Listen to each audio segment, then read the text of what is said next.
Sermão em Ageu, capítulo 1, versículo 2. Sermão em Ageu, capítulo 1, versículo 2. Livro do profeta Ageu, capítulo de número 1, versículo de número 2.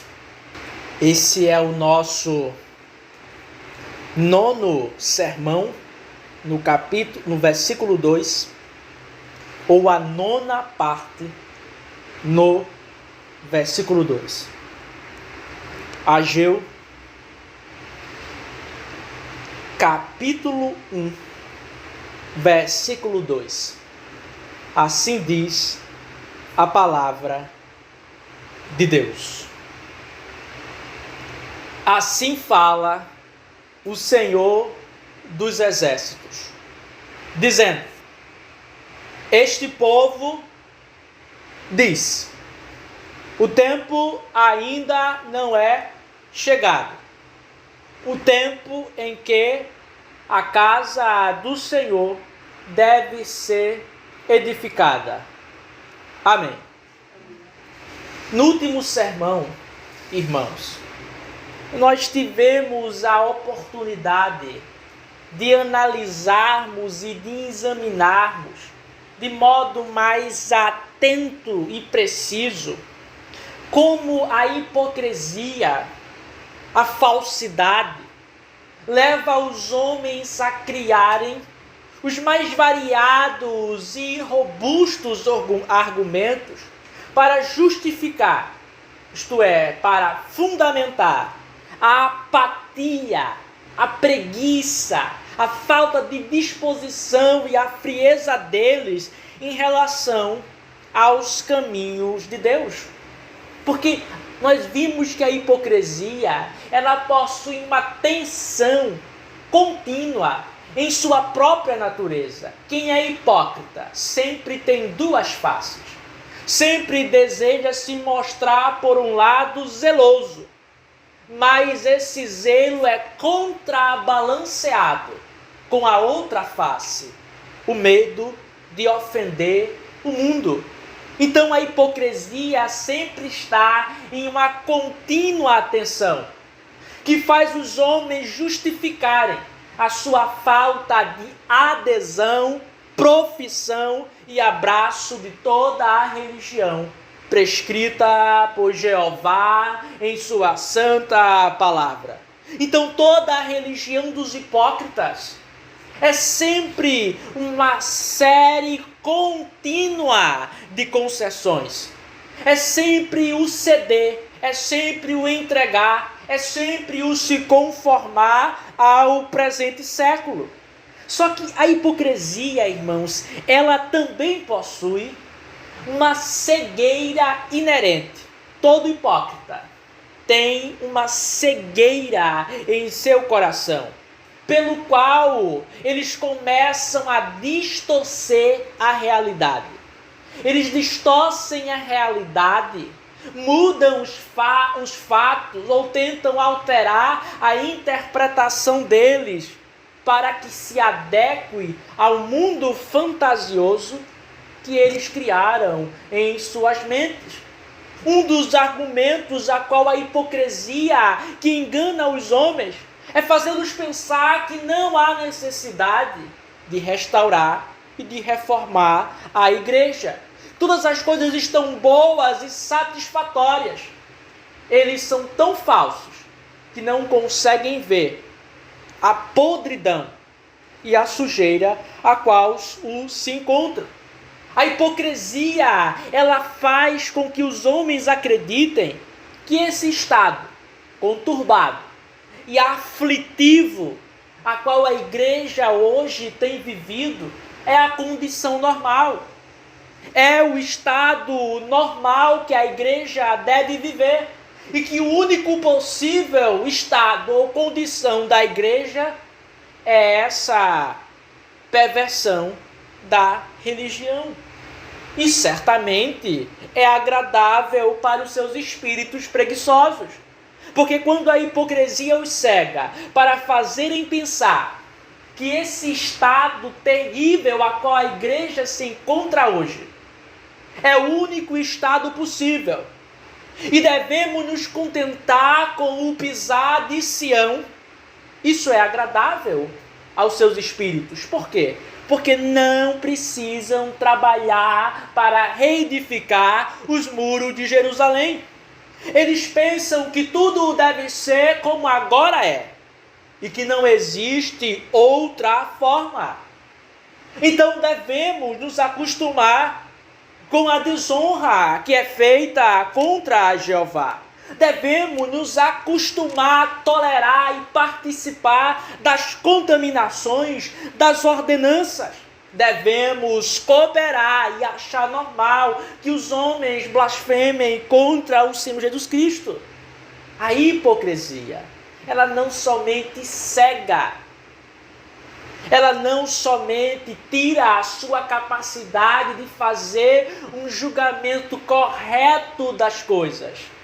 Ela não somente retira de você o entendimento que há algo de errado, mas ela também enfraquece, ela ceda e entorpece, ela arranca todas as forças para que não lutemos contra o mal. Porque todo hipócrita, em sua contínua tensão, aparentar-se piedoso e ao mesmo tempo temer ofender o mundo, todo hipócrita, ele não tem força. Ele é sedado e entorpecido. Por quê? Para obter o crédito do mundo e para agradar a todos, necessariamente. Não há como fugir. Exige-se da pessoa não se opor, nem oferecer qualquer obstáculo aos interesses mundanos. E por isso nós, quando somos tomados pela hipocrisia, sempre cedemos, sempre entregamos a glória do Senhor nas mãos dos homens, porque o hipócrita é por natureza um covarde. Ele é por natureza alguém que não está disposto a lutar por aquilo que professa ou que diz acreditar. O hipócrita, ele não oferecerá quaisquer obstáculos ou impedimentos para as invasões e os roubos dos homens das prerrogativas de Jesus Cristo. Eles não irão oferecer. Hipócritas não são pessoas corajosas, porque eles não mantêm a verdade quando é difícil. Quando os tempos são difíceis, quando a nuvem da providência é nebulosa, quando Jeová nos prova, os hipócritas se adaptam, mercadejam a fé e a negociam, tirando aquilo cujos interesses dos homens não gostam muito, e dizem assim: está tudo bem. Esse é o estado a qual devemos nos conformar. Assim deve ser a religião, assim o mundo deve ser.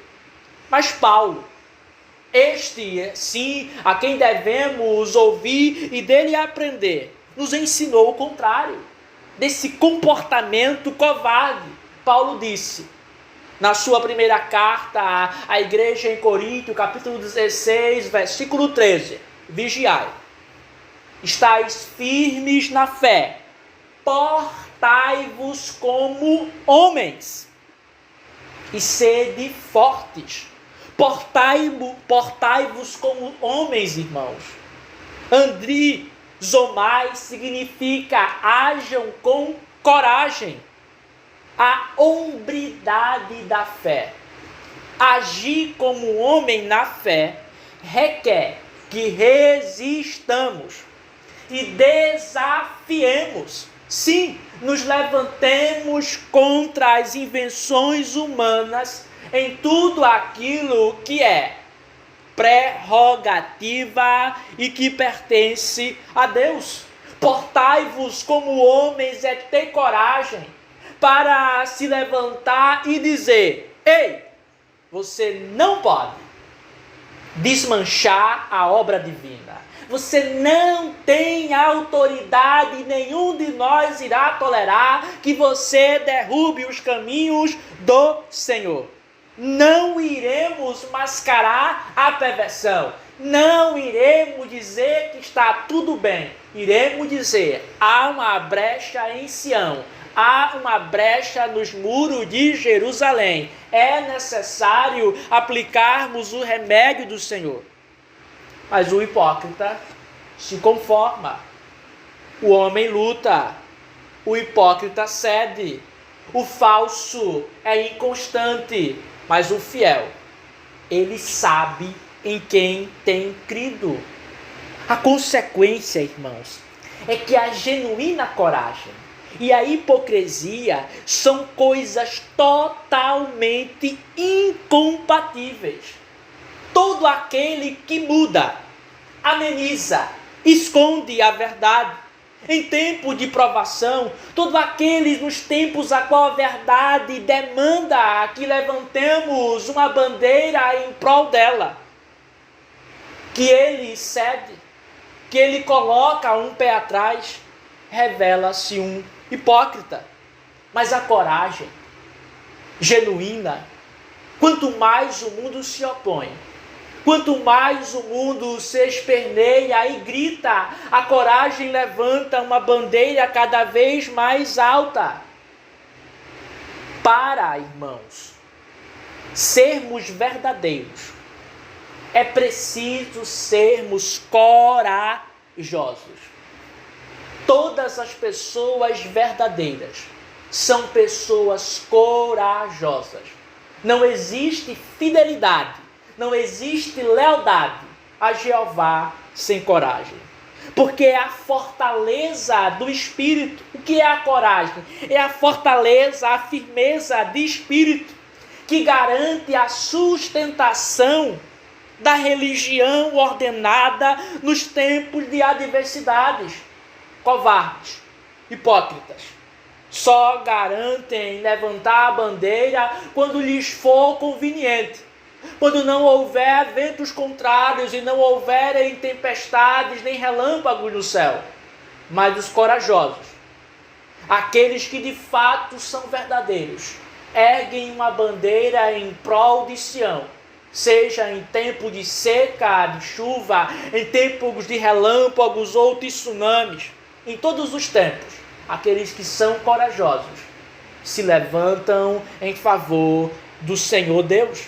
Então, observem aqui e atentem-se que os judeus, após o exílio, que estão aqui na época do profeta Ageu, há mais de uma década sem construir o templo do Todo-Poderoso, eles estão inegavelmente enfraquecidos pela hipocrisia. Lembre-se, não há força nos hipócritas. Eles estão enfraquecidos pela hipocrisia porque ela os enganou para acreditarem que realmente o melhor, a melhor opção seria obedecer às autoridades persas. A hipocrisia os tirou a força de se opor ao erro para que eles obedecessem ao Império Persa. E os deu argumentos, justificativas e pretextos para ainda assim parecerem santos, zelosos e piedosos. Eles não possuem mais força. Eles não possuem mais coragem.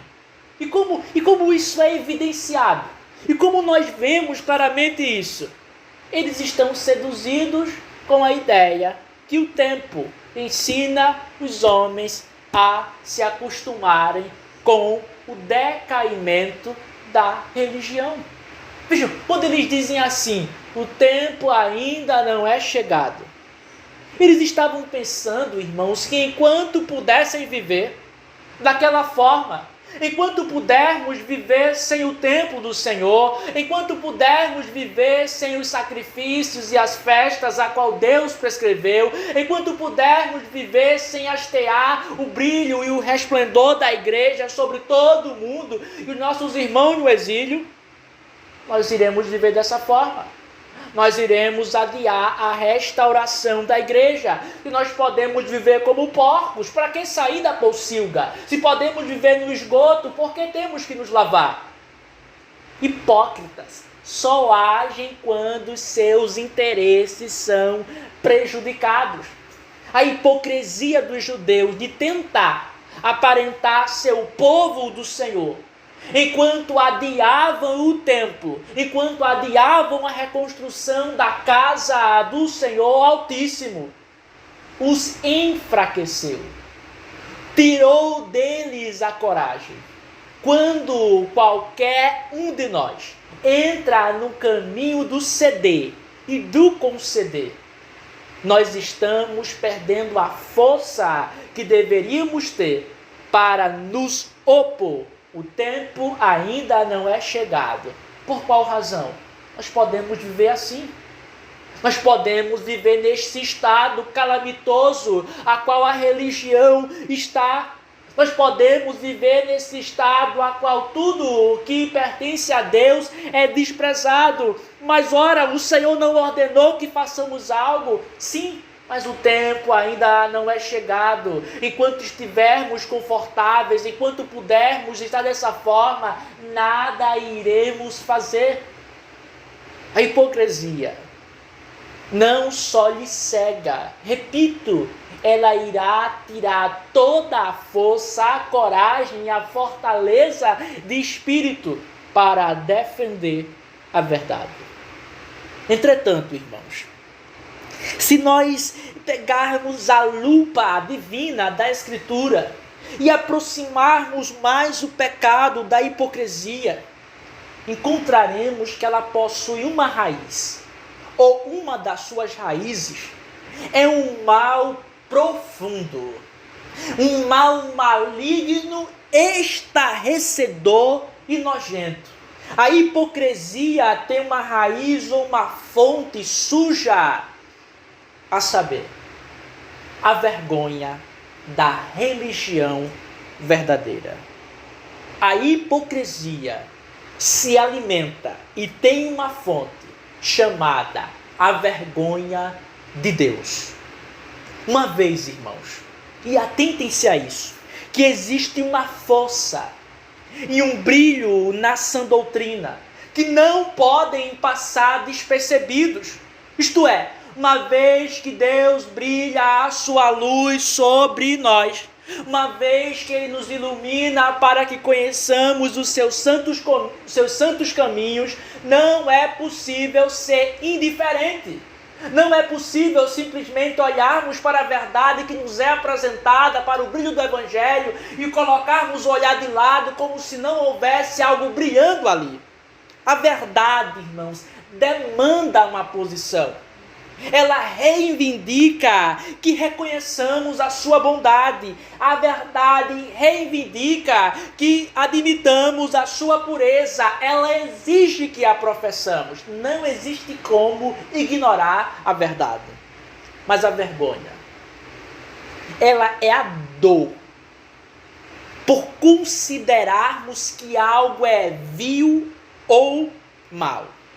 Nós sentimos vergonha daquilo que nós vemos que nos faz mal.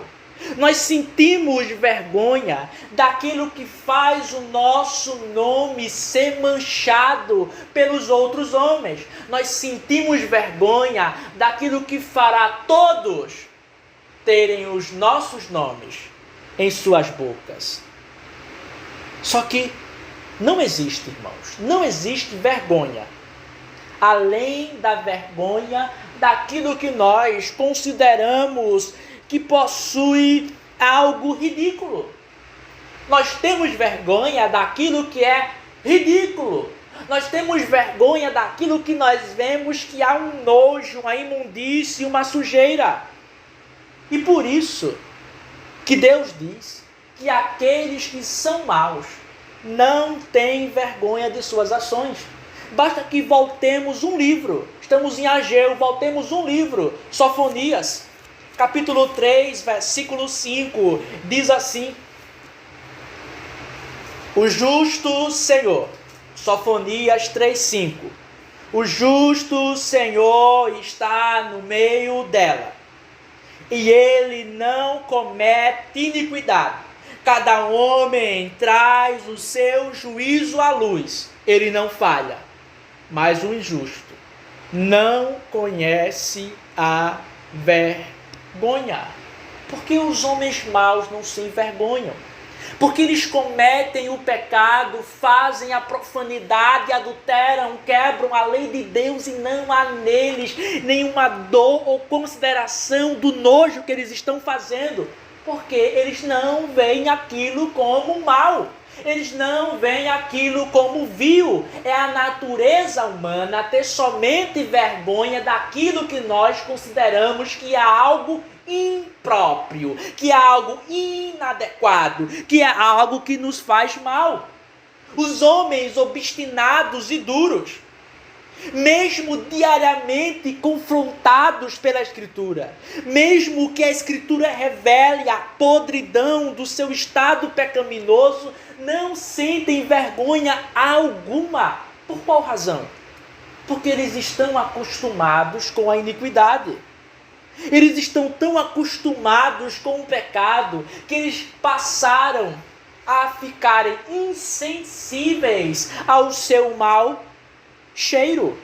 Eles não veem o mal da iniquidade. O exemplo alheio, se todos fazem, todos praticam, então não há vergonha. Todos estão também seguindo esse mesmo caminho.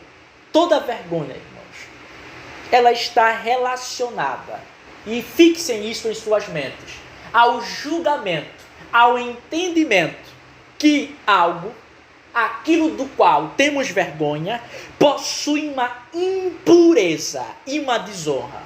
Então, a vergonha da religião é a coisa mais atroz, monstruosa e intolerável. A vergonha da religião, irmãos, é a aflição da alma por considerar que a causa de Deus e a sua vontade, Ele próprio, é algo inadequado. A vergonha da religião é dizer que Deus, a sua vontade e os seus caminhos possuem algo vil. A vergonha da religião é de pensar, considerar que há algo nos caminhos do Senhor que é nojento. O pecador julga que a religião divina é uma desgraça. Aqueles que têm vergonha da religião julgam que ela é inadequada. Só que o senso religioso, a qual nenhum de nós consegue escapar, a inclinação constante à divindade, ao senso do transcendente, do absoluto, e até mesmo a vantagem que pode ser obtida por uma certa aparência de piedade, pressiona do outro lado. De um lado, a vergonha da religião, a consideração que é algo sujo, vil, impróprio, inadequado nos caminhos de Deus. Por outro lado, ao senso da religião, a aparência de piedade e as vantagens que pode dar. A hipocrisia, ela é gerada desse conflito, da vergonha da religião, ou de alguma parte dela, por considerar como imprópria, vil ou nojenta, mas ao mesmo tempo pressionada pela vantagem que pode obter dela. O conflito da vergonha da religião com o senso religioso ou a vantagem dela gera a hipocrisia. Todo hipócrita tem vergonha da religião. E por isso que ele a altera. Por isso que ele a modifica. Para que aqueles elementos que existem na religião, que possam ser reprovações, para que aquelas partes dos caminhos divinos que podem fazer o homem olhar torto para você sejam retiradas. Por que os homens são hipócritas? Por qual razão os homens são hipócritas? A resposta é simples. Eles têm vergonha dos mandamentos de Jesus Cristo. Eles estão dispostos a aderir e aceitar tudo o que coopere para o seu sucesso. Mas aquelas partes da religião de Jesus que são rigorosas, aquelas partes que exigem a negação da concupiscência, aquelas partes que exigem o ser privado dos gozos desse mundo, ou que exigem a reprovação e que nosso nome seja jogado na lama em prol de algo maior, aquela parte que atrapalha os interesses carnais é deixada de lado. Eles sentem vergonha. Todo hipócrita sente vergonha daquela parte da religião que os fazem diferentes do mundo. Eles consideram aquela parte que os distingue. Não a mera boa moralidade de não matar, de não mentir, de não roubar, mas aquela parte a qual eles dizem que irão se submeter somente a Deus e acreditarão em sua palavra, mesmo que o mundo se levante com as ideias mais variadas e absurdas. Eles sentem vergonha. Eles não sentem vergonha do seu pecado. Eles não sentem vergonha de cometerem a iniquidade. Na verdade, para eles é uma glória. Para eles a glória a Deus. O que fazem os seus corações ficarem alegres, aquilo que eles se ufunam, é o pecar contra Deus. Vejamos o apóstolo Paulo na Epístola aos Filipenses, capítulo 3, versículo 19. Filipenses, capítulo 3, versículo 19. O apóstolo Paulo disse: cujo fim é a destruição, cujo Deus é o seu ventre, cuja glória é a sua vergonha, que só pensam nas coisas terrenas. Observem essa expressão, e cuja glória é a sua vergonha. Paulo está dizendo que aquilo que deveria envergonhá-los, aquilo que deveria fazê-los os seus rostos ficarem corados, vermelhos, enrubescidos, na verdade é o que eles se alegram. Aquilo que deveria deixá-los tristes, com nojo, é aquilo a qual eles se vangloriam. Ou seja, eles se alegram e eles ficam ensoberbecidos, estufados como pavões nas coisas que deveriam ter nojo e repugnância. Eles possuem crédito e bom nome e renome na sociedade com iniquidades que deveriam sepultar as suas pessoas das lembranças da sociedade. Mas eles consideram, mas eles julgam que é uma tristeza e uma vergonha o caminho estrito da religião divina. Pecar contra Deus não é para eles uma desgraça. A desgraça é a piedade. A desgraça é a fidelidade a Deus. A desgraça é a obediência ao Senhor. Não é esse também, irmãos, o pecado dos judeus nos tempos do profeta Ageu? Eles não sentem vergonha de terem interrompido a restauração da igreja. Eles estão, repito, 16 anos sem construir o templo do Altíssimo.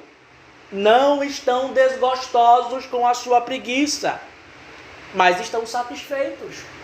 Estão felizes que se curvaram diante do objetivo daqueles que querem destruir a glória de Jeová. Eles elaboraram justificativas que são essencialmente hipócritas, mas que vêm da vergonha da religião.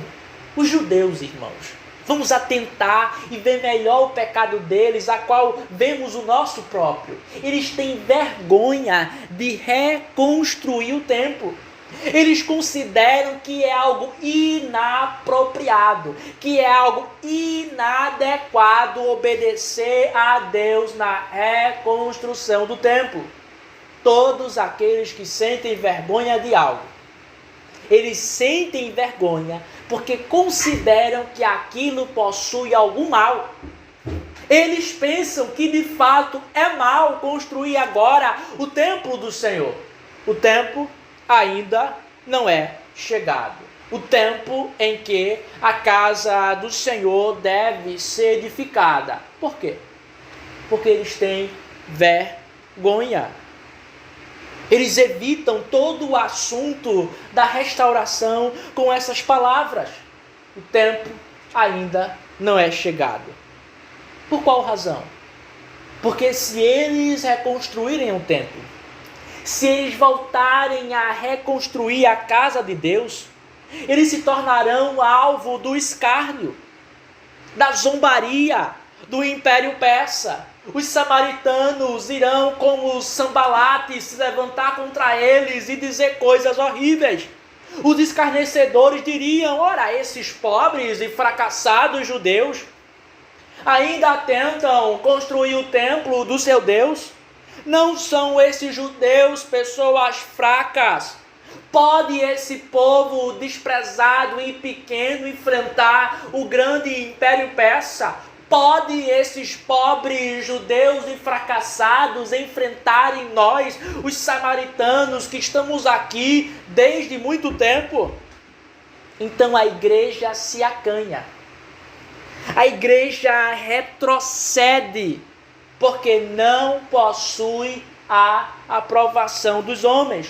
Ela se envergonha do dever, mas não do pecado. Ah, irmãos, essa é a doença da nossa época. E é digno de choro altíssimo se nós formos encontrados nisso, porque essa é uma enfermidade que fede muito, porque a sua nojeira é altíssima. A igreja não se envergonha mais da transgressão da lei. Não se envergonha mais de abandonar os caminhos do Senhor. Não se envergonha mais de andar fora das veredas antigas, nem de deserdar da autoridade de Cristo, nem de negar a verdade presente. Mas eles ficam com seus rostos vermelhos com a sã doutrina. Eles ficam corados de vergonha com o Evangelho. Mas talvez alguns digam: isso não é possível, isso não é verdadeiro. Como? Se o país é cristão, a maioria das pessoas são cristãs, grande parte vai à igreja, por que teríamos vergonha? Não há vergonha em nós? Eu respondo: porque o seu cristianismo é falso. Não é a religião da Escritura. Vocês abraçam uma invenção forjada em suas mentes para atender aos interesses desse século. Vocês não sentem vergonha, porque o que professam é o que os homens querem. Vocês não sentem vergonha, porque o que vocês professam é apropriado, adequado, correspondente ao pensamento do homem natural. Não exige tudo o que vocês pensam no cristianismo atual, nenhuma autonegação. Não exige luta ou batalha. Mas, quando se deparam com a doutrina do Salvador, ficam trêmulos e a escondem porque sentem vergonha. Porque eles sabem que ela é contrária e inimiga do mundo. É tanta vergonha que eles começam a gaguejar para tirar a força da verdade, como se Deus, aquele que criou os céus e a terra, aquele que é o Altíssimo e o Santo de Israel, devesse pedir desculpa aos homens por aquilo que ele ensinou em sua sacrossanta palavra. É claro que eles não sentem vergonha, porque a religião deles é a religião do mundo. Eles são amigos do mundo. Então tudo que eles fazem é igual ao que o mundo faz. Não há nada de inapropriado ou inadequado em suas pessoas aos propósitos malignos. Mas quando eles são deparados com a doutrina tremenda da Escritura, a qual a ninguém e para ninguém alivia ou diminui sua autoridade, eles a escondem. Eles a amenizam e alteram, porque eles querem que Deus peça desculpa por aquilo que ele disse na Escritura. E toda essa vergonha imunda, que é a raiz de toda a hipocrisia em nosso tempo, ela está pintada sob as cores de moderação. Todos os hipócritas e aqueles que têm vergonha da religião hoje se pintam pela aparência que são pessoas moderadas, que são pessoas equilibradas, que são pessoas sóbrias, quando na verdade eles sentem vergonha do que a Escritura disse. Darei três exemplos de como as pessoas hoje têm vergonha da doutrina da Escritura. Primeiro, observem os teonomistas, pressuposicionalistas, que são aqueles homens ou um partido que surge meados da metade do século XX para defender o estabelecimento da lei judicial a qual o Senhor deu a Israel novamente. Ou, muito popularmente, esse grupo fala sobre a supremacia de Cristo. Nós concordamos com a supremacia de Cristo. Eles chegam a dizer que a nação deve ser cristã. Nós concordamos que a nação deve ser cristã. Mas então, eles pedem desculpas. Eles pedem desculpas ao falarem assim: a nação deve ser cristã.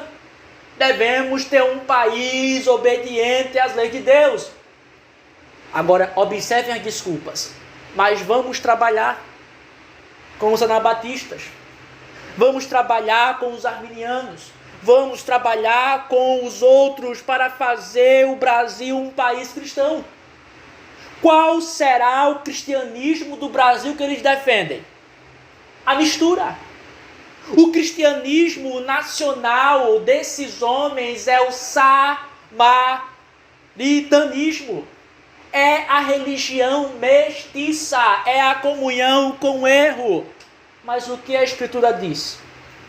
O que a santa palavra de Deus diz, a qual não devemos ter vergonha alguma?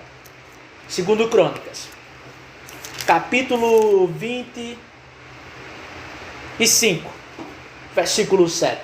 Segundo Crônicas, capítulo 25, versículo 7. Porém um homem de Deus veio até ele, dizendo: ó rei, não permitas que o exército de Israel vá contigo, porque o Senhor não está com Israel, a saber, com todos os filhos de Efraim. O que isso significa, irmãos? As tribos do norte, como já sabemos, reiteradas vezes corromperam a religião. Eles perverteram o culto e o governo da igreja, a tribo de Judá, a qual aqui está sob Amazias, que representa a igreja fiel.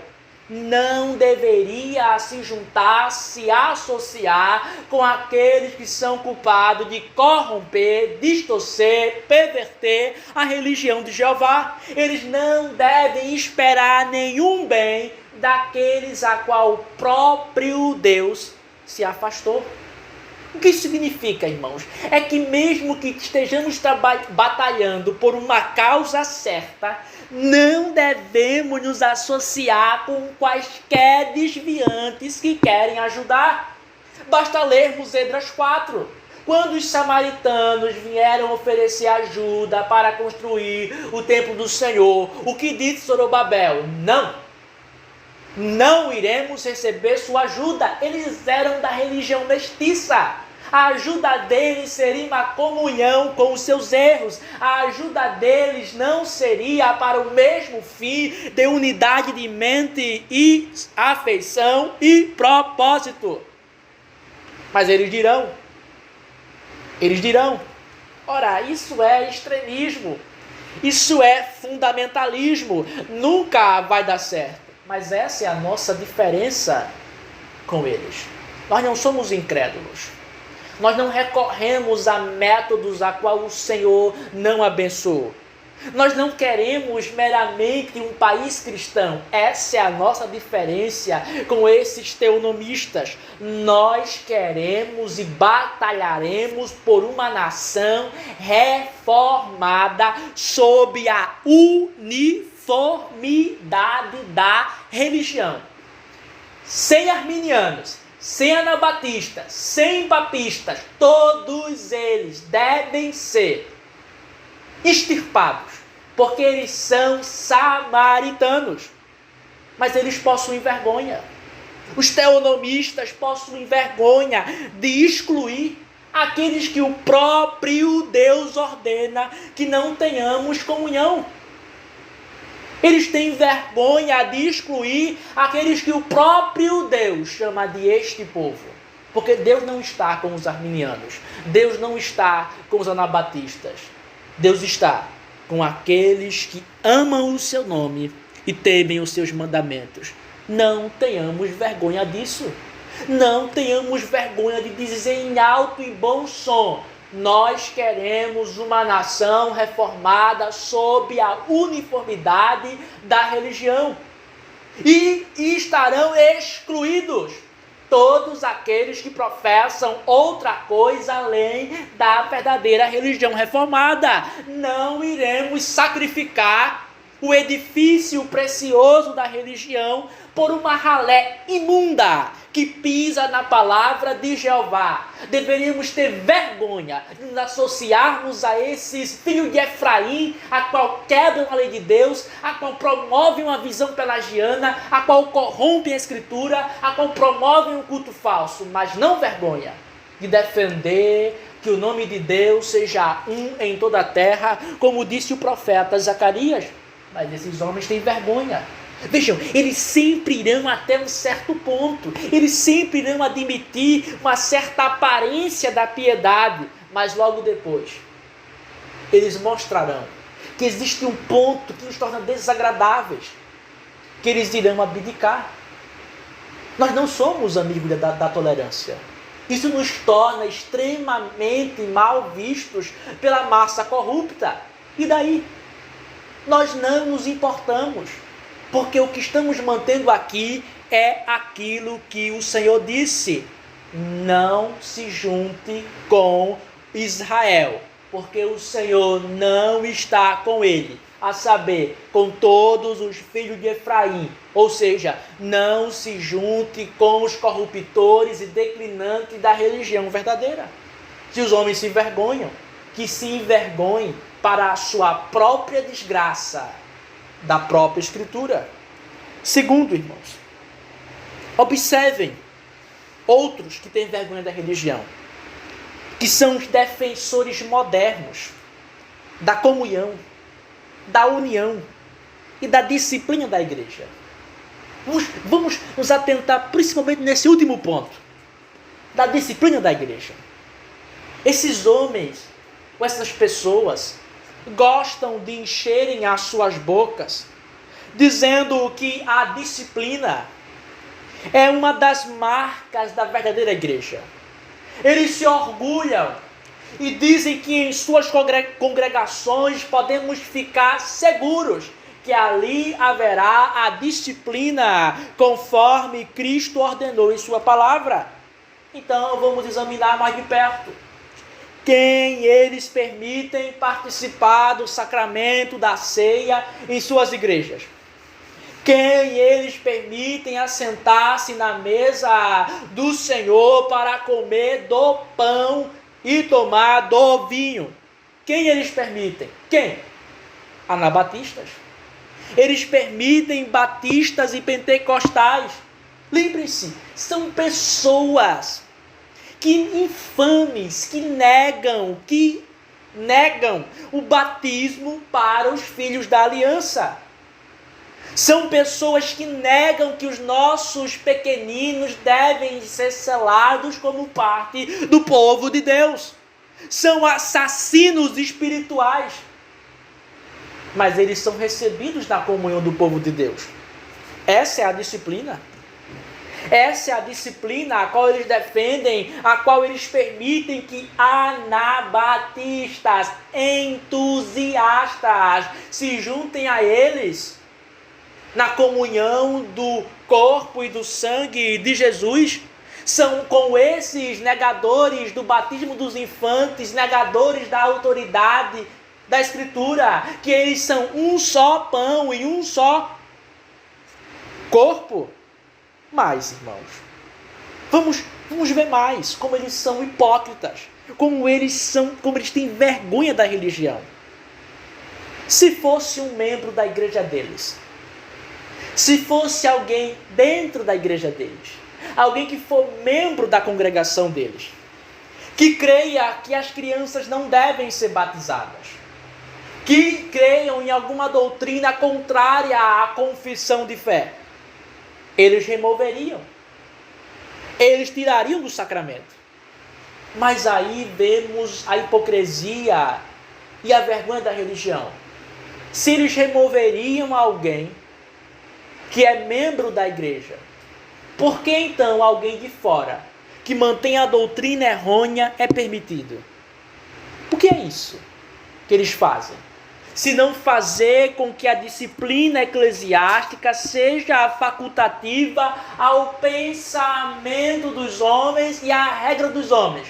Então é disciplinado o membro local que discorda do pedobatismo. Correto, deve ser disciplinado, mas nem sei como virou membro, mas é permitido o anabatista que professa a negação do batismo dos infantes. Qual é a regra? Porque um é disciplinado e o outro é permitido. Mas o que a Escritura diz? Deus ensina. Primeiro a Timóteo, capítulo 5, versículo 21. 1 Timóteo, capítulo 5, versículo 21.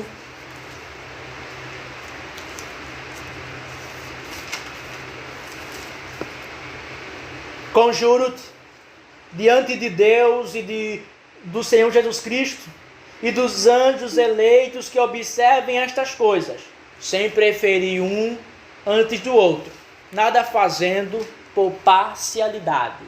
Qual é a regra da disciplina? É a regra de Cristo para todos. Não existe parcialidade para um lado, uma regra aplicada para um lado e outra para o outro, uma medida para um e diferente para outra pessoa. Não existe na disciplina uma balança com duas medidas. Se alguém for errôneo, está excluído da ceia. Se alguém for ignorante, está excluído do sacramento. Se alguém for escandaloso, está expulso do partir do pão. Todo anabatista, todo entusiasta, todo falso presbiteriano é um errôneo. Não há unidade de fé, então não há comunhão sacramental. Mas a maioria deles tem vergonha disso. Eles estão tão preocupados com a consciência do errôneo, porque será impedido para a sua vergonha do sacramento, que poucos se importam com a Escritura que é violentada pela má interpretação dos homens. Todos aqueles que defendem a comunhão ocasional, todos aqueles que defendem que podemos permitir no sacramento da ceia, homens ou mulheres que não estão sob os mesmos termos de comunhão, isto é, sob uma mesma fé, confissão, sob uma mesma unidade de mente e propósito. Eles têm vergonha da religião da Bíblia. Eles estão mais dispostos a respeitar a consciência errônea do que a verdade de Deus, que disse que não devemos permitir que cães e porcos participem das coisas santas, que não devemos dar o sacramento para aqueles que não são um pão e um corpo com a igreja. Eles têm vergonha da Escritura, eles têm vergonha da Bíblia, eles não vão até a última consequência, eles são hipócritas. Terceiro e último, observem as feministas da modéstia. É um grupo maligno e até traço de sodomia que falam sobre a submissão ao marido e a modéstia da internet. São dois assuntos que se encontram constantemente em suas bocas. E elas gostam de falar sobre esse assunto, gostam de falar sobre modéstia. Embora o mero falar e o abrir a boca em uma rede social já seja uma imodéstia feminina, elas gostam. Elas gostam de falar sobre submissão aos seus maridos, mas perguntemos então a elas: o que significa isso? Então veremos o gaguejar. Veremos a língua a tremer para esconder a doutrina da Escritura. Veremos aquele gaguejar da vergonha da Bíblia. Pergunte a elas o que é submissão. Elas dirão, vejam que resposta. A submissão é o deixar-se ser cuidada, o deixar-se ser protegida, liderada, mas você não é uma inferior. Olha, essas parecem ser palavras bonitas, essas parecem ser palavras agradáveis, mas não é a forma bíblica de definir o assunto. Observem aqui na definição, a submissão é deixar-se ser cuidada e protegida. É irrelevante. É irrelevante para o significado, é um floreio inútil. Proteger e cuidar é um dever dos homens. Deixar-se ser protegida, deixar-se ser cuidada é um floreio inútil que nada acrescenta sobre qual é a obrigação da mulher. Então elas continuam liderada, mas liderada, porém, liderada contudo.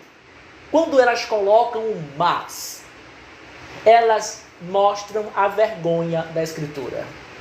Ou seja, vamos traduzir o que elas querem dizer. Você deve fazer o que seu marido quer, se era o que você já queria. Então a submissão é mais nada do que manipular o homem para que ele diga o que você quer. E depois ela irá posar de boa esposa na internet, por manipular o seu marido para fazer o que ela já queria. Essa é a submissão bíblica. É esse o modelo que o apóstolo Paulo e que a Escritura ensina. Não. O que a Escritura diz?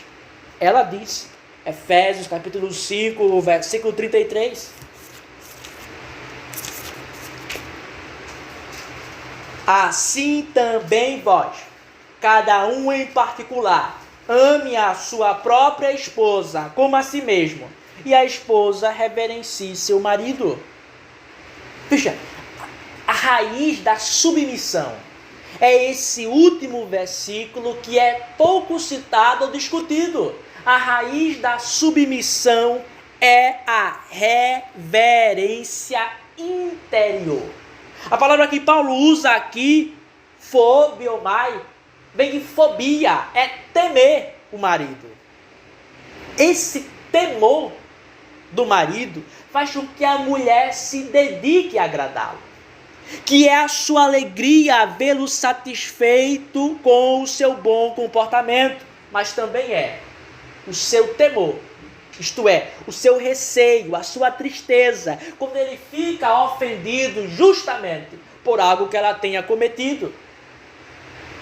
Não há submissão, que tanto falam, sem interiormente temer quem é superior. Então, elas odeiam a palavra inferior. Elas odeiam a palavra inferior. Mas qual é o problema? É uma palavra até confessional. Quais são os deveres dos inferiores para com os superiores? Catecismo maior. todos aqueles que estão em uma posição subordinada nas relações são inferiores. Todo filho é inferior ao seu pai, toda mulher é inferior ao seu marido, todo súdito é inferior ao magistrado. Mas ainda mais, quando Deus dá a homens e mulheres diferentes funções, isso significa que também há uma diferença na doação das capacidades. A mulher não é capaz de fazer tanto quanto o homem. Isso é uma mentira das feministas da modéstia. Isso é uma mentira, porque elas têm vergonha da religião. A mulher não é capaz de fazer tanto quanto o homem, porque se assim fosse, ela seria um homem. Quando Deus a criou como mulher, Ele a criou dando a ela as capacidades para fazer aquilo que lhe é próprio e a privando daquilo que ela não deve fazer. Por isso, quando essas mulheres ensinam alguma coisa na internet, não passa de um esgoto público. Porque elas não têm, nunca haverá, nem no passado, nem no futuro, uma mulher que saiba ensinar teologia ou a escritura na igreja corretamente. Mas essas feministas da modéstia têm vergonha disso. Se elas já criam 1000 labirintos por causa da palavra submissão, então elas já criam 1 milhão de mais, porém todavia, entretanto, por causa da palavra submissão, então com a palavra reverência ou temor, o que farão? Elas se envergonham da escritura, mas não têm vergonha de pecarem, mas não têm vergonha de serem prostitutas na internet. Não tem. Vejam, que loucura é o pecado. Você tem vergonha da Bíblia, você tem vergonha da Escritura e da religião. Irmãos, vejam aqui atentamente todos eles. Desde o primeiro, o teonomista, que diz que a nação deve ser cristã, mas cede para ter comunhão com errôneos. Aqueles que defendem a disciplina, mas vão para a comunhão ocasional. Aqueles que dizem, elas que dizem modéstia, submissão e amenizam ou tiram tudo o que a Bíblia fala sobre o assunto. Todos esses grupos e os outros que não citei aqui estão envergonhados da doutrina da Escritura. Eles veem na Bíblia, na doutrina, algo impróprio. Não consideram a religião de Jeová como digna de defesa e serviço. Eles veem que a Escritura não se abaixa. A Escritura não se importa com as paixões da modernidade. Então, diante da majestade da Escritura, eles não encontram outra solução. A hipocrisia não encontra outra solução senão violentá-la. Violentá-la para mudá-la. Essa vergonha, irmãos, que faz a Escritura ser violentada, é que produz a hipocrisia. Eles precisam adaptar, porque negar abertamente os faria perder toda a pompa de piedade. Mas eles, embora façam isso, embora eles não vejam o que eles têm feito, embora eles não percebam que cada desculpa que eles fazem é uma demonstração da vergonha que eles têm do que o Senhor disse, existem em seus rostos, em suas vestes, em seu comportamento, uma estampa, em letras grandes, chamada prostituição da religião. Em suas testas eles têm marcados prostitutos. Vejamos o que o profeta de Deus disse, Jeremias, capítulo 3, versículo 3. Jeremias, capítulo 3, versículo 3.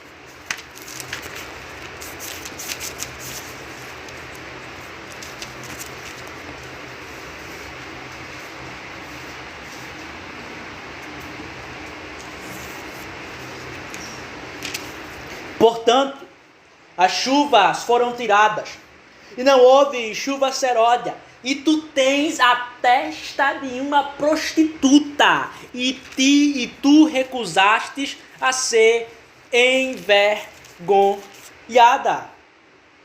E tu recusaste a ser envergonhada. Vejam, a prostituição, a desgraça deles está visível a todos. Não há ninguém nos céus, os santos anjos de Deus, nem agora na terra, que tenha olhos para ver, que não veja, que eles têm vergonha da Bíblia, que eles têm vergonha do que o Senhor Deus ordenou. Não há ninguém que não veja que a igreja se corrompeu e tem vergonha da verdade. Mas eles se recusam a sentir algum vexame, eles se recusam a ter qualquer acanhamento porque pecaram contra Deus. Submeter-se a tribunais tirânicos, eclesiásticos, estar sob uma falsa confissão de fé, participar da adoração corrupta, ímproba a Deus, adiar a reforma da igreja sob os pretextos mais covardes, a amizade com o mundo, nada disso causa vergonha. Embora esteja na testa deles a prostituição, nada disso os causa vergonha, não estremece os seus corações. Mas está com alguns poucos que mantêm a verdade como é em Cristo. É a coisa mais terrível que pode acontecer em suas vidas. Não ter comunhão espiritual com os ministros cujas bocas são cano do inferno para instilar a maldade. É dito ser sectarismo. Deixe-me, irmão, dizer mais claramente. Esse seu envergonhar dos caminhos de Jeová, essa vergonha a qual há no coração em relação à religião divina, essa vergonha em relação ao que Deus disse em sua palavra, significa em alto e claro que você acredita que existe algo mau, sujo, nojento, impróprio nos mandamentos e nas doutrinas da Escritura. Você acredita que aquele que é santíssimo proferiu algo imundo? Você, pecador, confunde tudo. A desgraça não é a aflição. Veja como a hipocrisia ele cega, e é isso, a vergonha da religião, ela é cega. A desgraça não é a aflição, mas pecar. Os judeus aqui em Ageu, irmãos, estão pensando que sofrer a reprovação dos samaritanos, serem zombados pela falsa igreja, os samaritanos, sofrerem a reprovação do Império Persa, era um mal a ser evitado. Não era um mal a ser evitado. O mal a ser evitado não é isso. Não. O mal a ser evitado é transgredir a vontade do Senhor. Esse é o mal a ser evitado e o mal que devemos abominar. Mas sofrer a reprovação dos homens, por mantermos a verdade e caminharmos em obediência ao Senhor, se você evitar, implica necessariamente o desobedecer a Deus e a vergonha dos seus caminhos. Nós deveríamos, irmãos, ter vergonha de desobedecer a Deus. Nós deveríamos ter vergonha de cantar o que os homens criaram com toda aquela bugiganga e parafernália de instrumentos musicais. Deveríamos nos jogar o pó se fomos culpados de financiar um sistema meretrício que rouba os pobres cristãos para bancar mercenários. Deveríamos rasgar nossas vestes com grande choro. Somos culpados de colocarmos obstáculos para restaurar a igreja. Mas ter vergonha de obedecer a Deus, ter vergonha de dizer que Jeová é rei e o Senhor dos exércitos, a qual devemos nos submeter, de modo algum. Nós não devemos ter vergonha da verdade. Nós não devemos ter vergonha de sermos o remanescente daqueles que se apegam a toda a obra da reforma da aliança. Qual é o problema aqui dos judeus, irmãos? Eles não deveriam se envergonhar do que eles eram. Nós vimos desde o segundo sermão, eles eram remanescente daqueles que foram chamados para restaurar o brilho da igreja. No segundo sermão, no versículo 1, nós vimos, havia 50.000 de todos os judeus que estavam espalhados no grande império persa. 50.000 retornaram para restaurar o templo do Senhor. Eles eram o remanescente que foi levantado para hastear uma bandeira em prol dos outros cativos que estavam sepultados dentro do império pagão. Eles foram levantados para isso. Mas agora eles estão envergonhados de serem o remanescente daqueles que devem promover a glória de Jeová. Não devemos ter vergonha. Nós deveríamos ficar envergonhados do nosso comportamento prostituto e vil.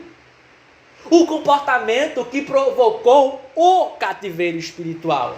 O comportamento que provocou Deus nos chamar de este povo. O comportamento que provocou o Senhor afastar a sua face paternal de nós, esconder o brilho do seu rosto e nos encontrarmos nessa loucura e confusão.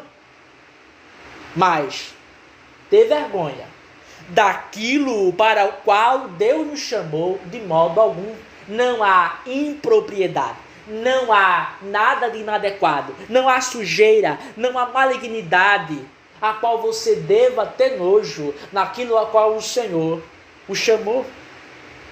Nós deveríamos ter vergonha de sermos papistas, de sermos anabatistas. Nós deveríamos ter vergonha de sermos anglicanos. Deveríamos ter vergonha de sermos luteranos. Deveríamos ter vergonha de sermos metodistas. Deveríamos ter vergonha de chorar se fôssemos um presbiteriano moderno. Porque tudo isso é pecado. Tudo isso são vestes contaminadas. É adoração a ídolos. É readaptar a religião divina. É samaritanismo. Tudo isso é para ter vergonha. Mas, no entanto, jamais e de modo algum ter vergonha. Não devemos ter vergonha de sermos aquilo que os santos apóstolos, os piedosos mártires, os reformadores e pactuantes foram. O quê? Mantenedores, guardiões, testemunhas da religião integral, não parcial, do todo, não de uma parte, e da coroa de Cristo, o mediador. Nós não temos vergonha disso. Não devemos ter vergonha. Essa é a posição a qual Deus nos chamou. Os judeus aqui estão com vergonha. O tempo ainda não é chegado. Eles sentem vergonha porque os persas irão zombar deles, porque os samaritanos irão gracejar. Mas eles não foram chamados para considerar o escárnio daqueles que estão ao redor. A igreja não foi chamada para se perder como escárnio e a zombaria dos réprobos, mas em olhar fixamente para a coroa de Jesus Cristo e por ela avançar. Lembre-se, irmãos, do que disse o nosso Senhor Jesus Cristo, e bendito seja o seu grande nome para todos sempre. Lembre-se do que ele disse, Lucas 7, 23. Lucas 7, 23. Lucas 7, 23.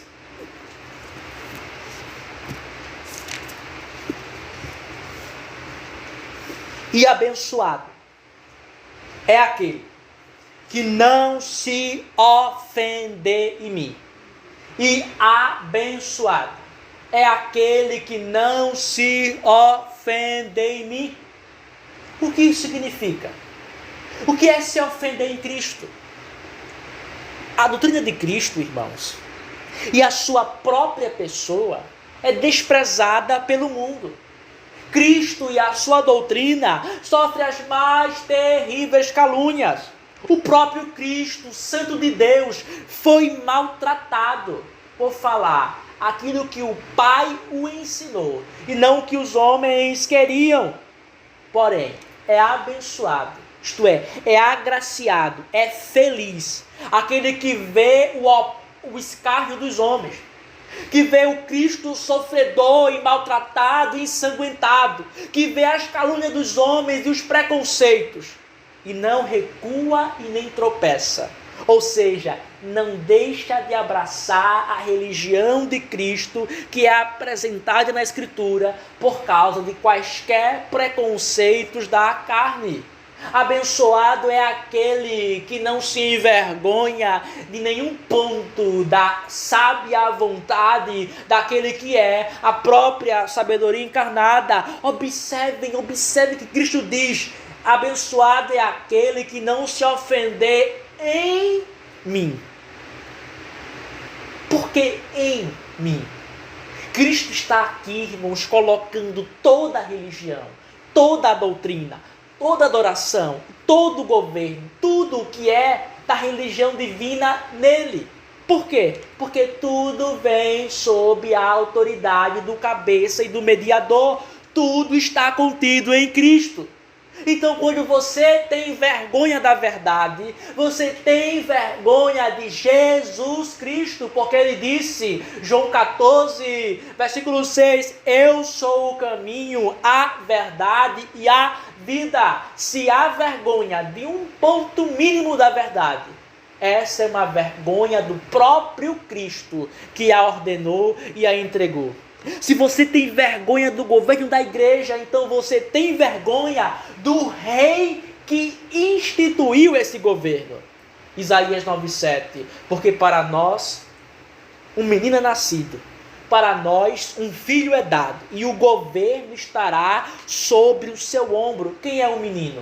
Jesus Cristo. A vergonha do governo da igreja. Se você olha para o governo presbiteral e não vê a pompa prelatícia, não vê as vestes dos bispos diocesanos, não vê aquela afetação de orgulho e pensar que é tudo muito simples, tudo muito fraco, você tem vergonha do próprio Jesus Cristo, quem promulgou este governo. Ou seja, toda a vergonha da sã doutrina, em qualquer um dos seus pontos, toda e qualquer vergonha da religião divina é uma vergonha do próprio Cristo. Como, irmãos, como nós podemos admitir isso? Não deve ser dito, não digam os samaritanos, não digam os cananeus, não digam em Asquelon, não digam em Gate, que um cristão tem vergonha de Jesus. Sim, que um cristão vê algo sujo e mau, impróprio e inadequado no eterno Filho de Deus, que, como disse Paulo, é santo, inocente, imaculado, inseparável dos pecadores, elevado acima dos céus. Hebreus 7, 26, seria melhor, irmãos, que os oceanos secassem, que a terra não produzisse mais o fruto, que estivéssemos padecendo de fome, do que um cristão ter vergonha do Redentor. Não é isso, irmãos, uma ingratidão monstruosa, é diabólica, que deve causar repulsa em nossos corações, que tenhamos vergonha de Jesus Cristo. Se fôssemos vergonha um dos outros, ainda seria mais tolerável, porque somos pecadores, mas vergonha de Jesus e da sua vontade. Vejam, o Senhor Jeová libertou o povo após 70 anos do cativeiro. Os judeus aqui em Ageu foram colocados sob um exílio por 70 anos. Eles eram fracos, eram desprezíveis, não tinham qualquer força em si mesmos para guerrear contra qualquer um dos grandes impérios. Aquele grande Israel de Davi, que batalhava com os filisteus, acabou. Eles não conseguem se levantar contra os persas, contra os babilônios, acabou. Eles não tinham força, mas Jeová teve compaixão deles. Quando ninguém se importava com os filhos de Jacó. Mas agora eles estão com vergonha do Senhor. O tempo ainda não é chegado. Por que não é chegado? Porque nós iremos ser mal vistos pelos persas. Porque nós iremos ser maltratados pelos samaritanos. O que é isso? É vergonha de Jeová, do próprio Deus que os libertou. Estão acanhados. Estão retrocedendo. E não querem prosseguir para cumprir a vontade do seu próprio libertador. Irmãos, não é possível que não vejamos isso em relação a nós mesmos. Estávamos perdidos, enlameados no pecado, cativos da falsa religião, servos dos homens. Mas Jesus, a luz do mundo, fez resplandecer o seu evangelho sobre nós. Quando éramos ignorantes, ímpios e inimigos dele, ele fez nós tolos e estúpidos, participantes da sua sabedoria. Ele fez nós que éramos sujos, lavados pelo seu sangue precioso. Então, pergunte para a sua alma, por quê? Por que qualquer vergonha dele? O que há em Cristo que não seja verdadeiro, puro e reto? O que existe na vontade de Cristo que não seja totalmente doce, santa e fiel? Isso não é uma ingratidão que deveríamos nos jogar o pó, nos vestir de veste de saco e ficarmos ali prostrados até não haver mais lágrimas em nossos olhos? Nós não estamos muito distantes do pecado de Pedro. Lembra-se do pecado de Pedro? Da sua negação ao Salvador. Olhamos para aquela passagem e dizemos, ora, como Pedro poderia ter feito isso? Mas nós somos muito mais parecidos com Pedro por causa da nossa vergonha vil, nojenta e ingrata de Jesus Cristo. Vejamos lá, Lucas 22, versículo 57 e versículo 61.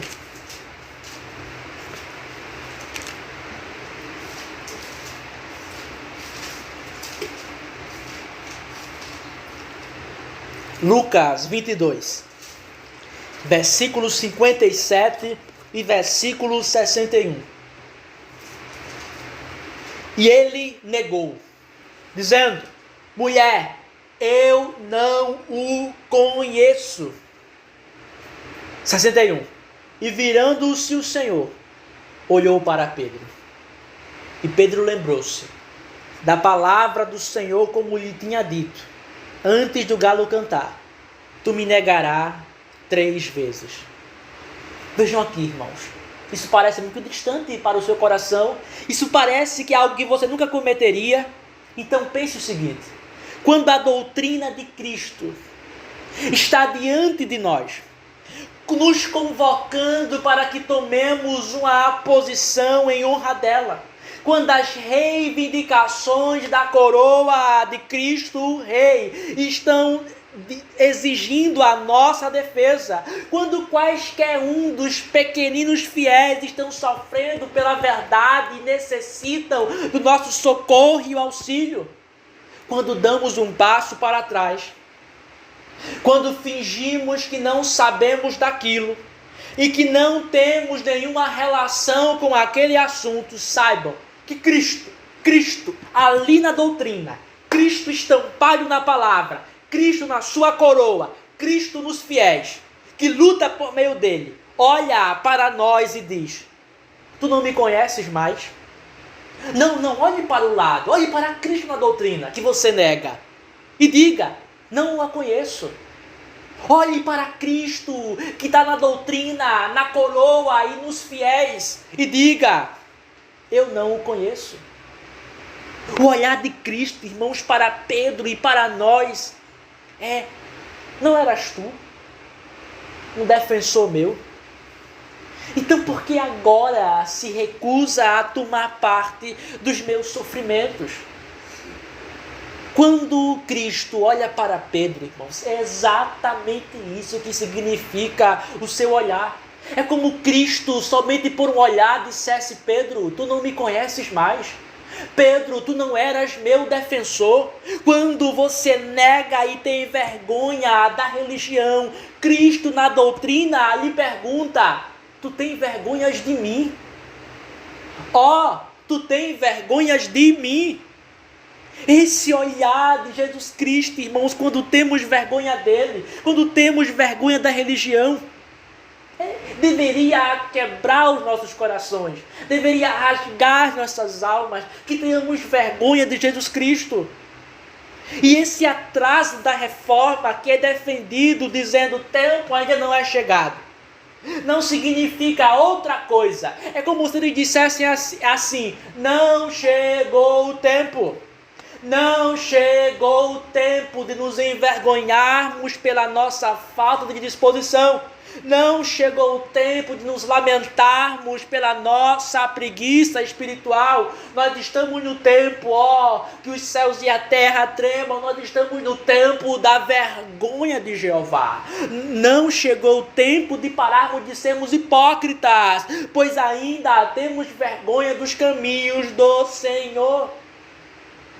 Mas lembrem-se, versículo 1, no segundo ano do rei Dário, no 6º mês, no primeiro dia do mês, Ageu veio no dia de lua nova. Nós vimos, lua nova é recomeço, é um novo tempo, é o 6º mês, é o tempo do arrependimento. Eles dizem, não chegou o tempo.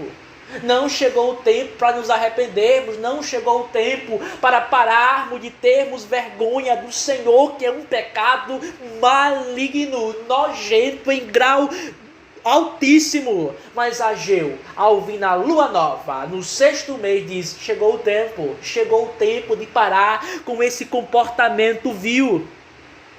Quando Cristo olha para nós, quando estamos negando a Ele, seja em sua doutrina, seja em sua coroa, seja em seus pequeninos, é também um olhar compassivo. É também um olhar que nos chama para retornarmos a Ele. Então, vejam, irmãos, que a vergonha da religião e a hipocrisia são duas grandes causas da justificativa para atrasar a restauração da igreja. As duas grandes causas, são duas grandes causas para dizer o tempo ainda não chegou. Nós somos hipócritas. Segundo, nós temos vergonha dos teus caminhos. Então, lembremos da doutrina a qual nós extraímos nos últimos sermões. É a seguinte, doutrina.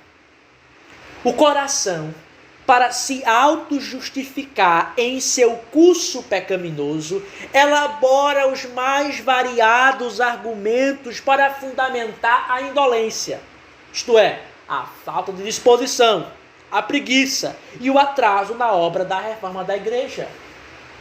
Repito, o coração, para se auto-justificar em seu curso de atraso, em seu curso de retardo, ele cria os mais variados pretextos.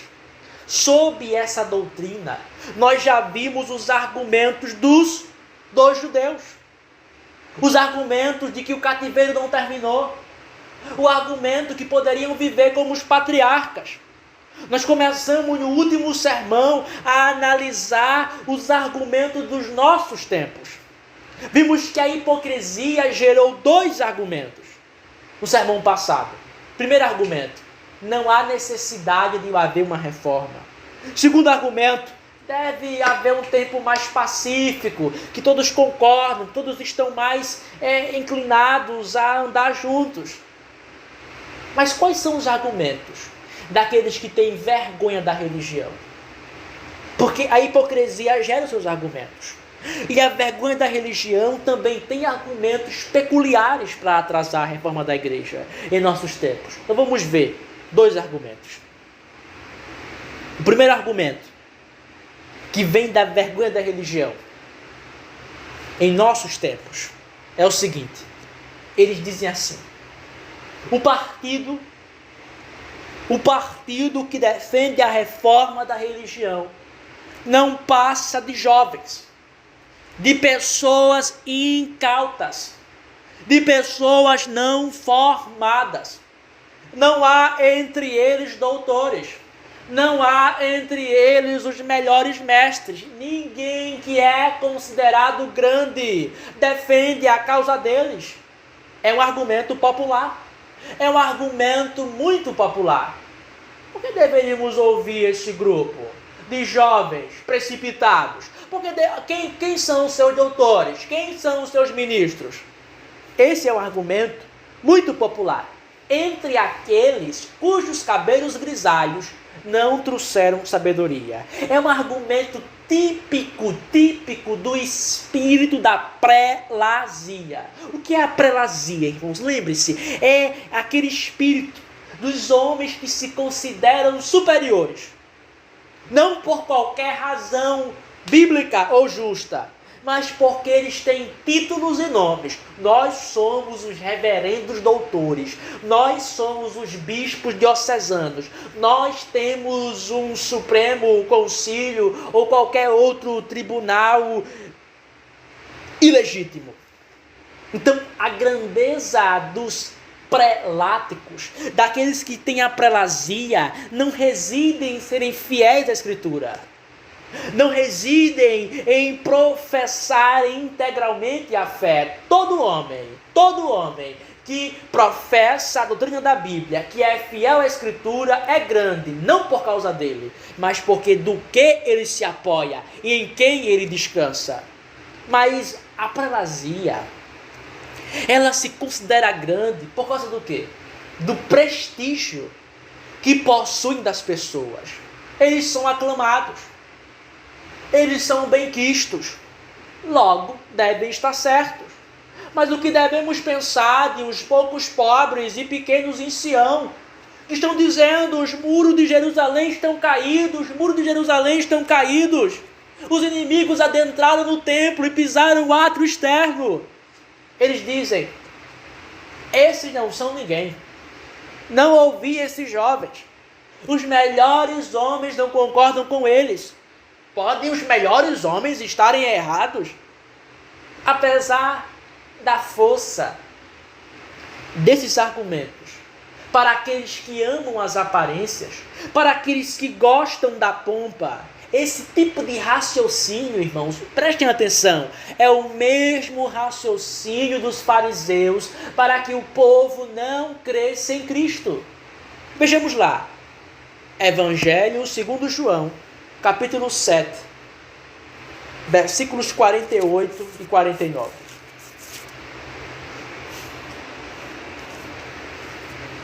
Evangelho segundo João, capítulo 7, versículo 48 e versículo 49.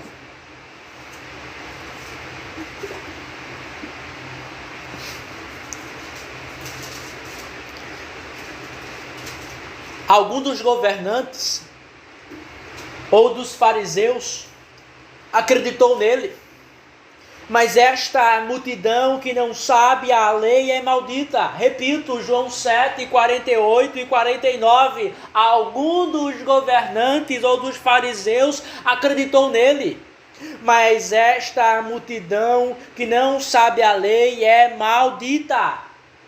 Os fariseus aqui, irmãos, estão se levantando em João 7 contra aqueles que estão inclinados a seguir Cristo, contra aqueles que estão prestes ou professando o seu nome, usando o mesmo argumento. Vocês não veem que nenhum de nós, os grandes homens, as autoridades farisaicas e dos escribas, não concordam com o Nazareno? Não ouçam. É o velho artifício do pai da mentira, Satanás, do qual muitos preláticos são filhos, para afastar os homens da verdade. Fazer o quê? Apelar às grandes autoridades eclesiásticas, aos homens que são estimados, aos homens que são aclamados. Vocês não devem crer nisso. Por quê? Alguns dos fariseus, alguns dos grandes homens. Mas há dois problemas graves nesse tipo de argumento. Primeiro, e prestem atenção nisso, nós não devemos nos enganar com a estima e a posição que a igreja corrupta dá aos homens. Nós tendemos facilmente, ao vermos algumas centenas ou milhares de pessoas elevarem homens a tronos e pedestais, eles serem aclamados, aplaudidos, seguidos.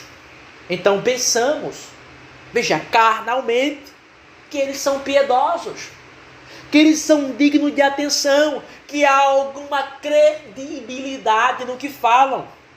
Mas para tirarmos, irmãos, esse embaraço carnal, basta que olhemos para uma coisa. Quem os promove? Quem promove as grandes autoridades eclesiásticas do nosso tempo? A igreja devassa e meretrícia. A igreja devassa e meretrícia exalta qualquer um que defende o que ela quer. 2 Timóteo, capítulo 4, versículo 3. Mas, conforme as suas próprias concupiscências, eles amontoaram para si mestres. Eles amontoam e elevam homens para posições grandes, desde que eles promovam, ensinem e deem conselhos que permitam eles pecarem. A igreja corrompida fará grande qualquer mestre que defenda os seus pecados. Então você não deve estimar quem a igreja moderna considera grande, porque eles estimam aqueles que promovem eles em seus cursos pecaminosos. Você não quer ter filhos? Você quer ter algum apoio para essa abominação? Então encontrarás o grande anabatista, Marcos Granconato, para lhe satisfazer. Você quer fazer uma tatuagem no seu corpo, derramar o seu sangue como um pagão para se pintar? Doutor Augusto Nicodemos irá fazer um belo argumento para defender essa perversidade. Você é mulher, quer pintar a cara, quer usar uma calça, quer ter um cabelo de homem? Ora, aí o cardápio do erro fica maior ainda. Iago Martins, Renato Vargens e as feministas da modéstia. Você quer introduzir inovações no culto a Deus e distorcer os pais antigos? Certamente encontrarás um prato cheio no senhor Ageu Magalhães para defender as cerimônias judaicas. Quem são? Quem são os grandes homens da igreja judaica? Ou melhor, da igreja moderna? Quem são os grandes homens da igreja contemporânea?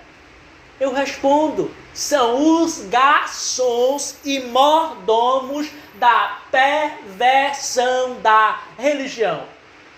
Vejamos lá, irmãos, Oséias, capítulo 4, versículo 9. Livro do profeta Oséias, capítulo 4, versículo 9. Diz assim o profeta de Jeová: por isso, tal como o povo, assim é o sacerdote.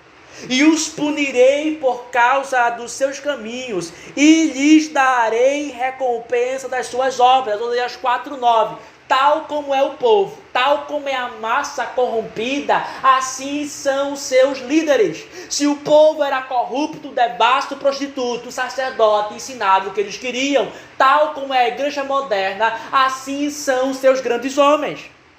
Então, o que devemos esperar? Qual herança devemos ter?